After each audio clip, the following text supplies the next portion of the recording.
ఉంటే ముందుగా పంచాయతీరాజ్ శాఖ తీసుకున్నందుకు నేను మీకు ఏదైనా చేయగలుగుతున్నాను ఈ రోజున అంటే ఈ రోజున దాదాపు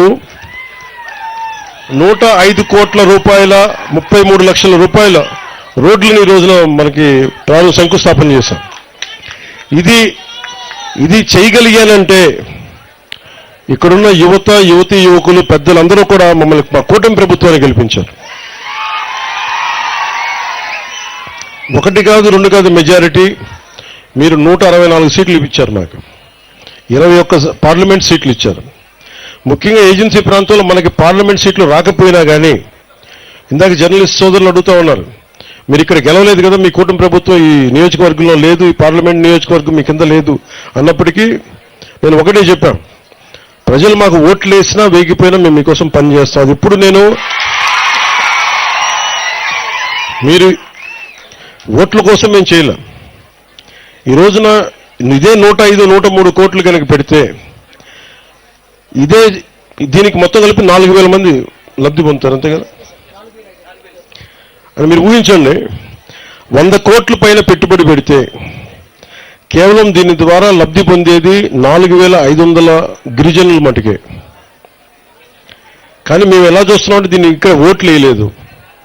అయినా కానీ వీటన్నిటిని అధిగమించి ఎందుకు వచ్చామంటే ఇదే 100 కోట్లు ముఖ్యమంత్రిగా తన నియోజకవర్గంలో పెట్టుకోవచ్చు, నేను కాకినాడలో పెట్టుకోవచ్చు, లేదంటే ఇంకో ప్రాంతాలకు పెట్టుకోవచ్చు. కానీ మీరు ఓట్లు వేసినా వేగిపోయినా ఎందుకు వచ్చాము ఇక్కడికంటే మీ కష్టాల్లో మేము పాలు పంచుకుంటున్నాం, భాగస్వామ్యం తీసుకుంటున్నాం. మీ కష్టాల్లో, మీ కన్నీళ్లలో మేము ఉన్నామని చెప్పడానికి. ఇదే 105 కోట్లు పెడితే చాలా మంది బ్రిడ్జి పెడితే ఒక హైవే కూడా ఒక ప్యాచ్ అయిపోతుంది, కీలకమైన బ్రిడ్జిలు అయిపోతాయి. కానీ వాటన్నిటిని దాటి ఎందుకు పెట్టామంటే మీ కష్టాల్లో మేము ఉన్నాం. మీరు ఓట్లు గత ప్రభుత్వంలో ఆ పార్టీకి వేసినా కానీ మేము మనసు పెట్టి ఇక్కడికి వచ్చాం, మేము మీకు నిలబడతాం, ఆసరాగా ఉంటామని తెలియజేయడానికి ఇన్ని ప్రాజెక్టులు ఈ రోజున ఇన్ని రోడ్ ప్రాజెక్టులు మీకోసం పెట్టాం.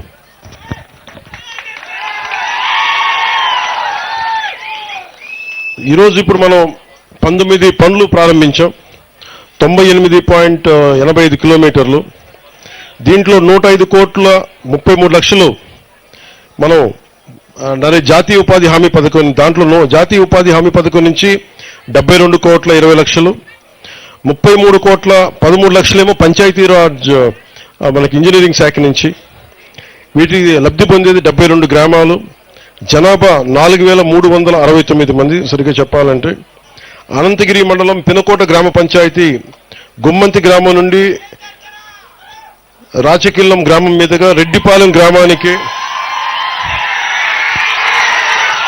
పంచాయతీరాజ్ నిధులతోటి 5.5 కిలోమీటర్ల మేరకు 5.86 కోట్ల అంచనాతోటి తారు రోడ్డు నిర్మాణానికి పంచాయతీరాజ్ ఇంజనీరింగ్ విభాగం ద్వారా పనులు చేయడానికి ఈ రోజున శంకుస్థాపన చేశాం.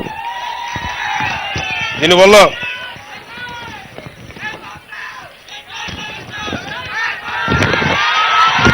249 మంది లబ్ధి పొందుతారు. ఇందాక గ్రామస్తులందరితో మాట్లాడుతూ ఉన్నాను. నిజంగా యువత తలుచుకుంటే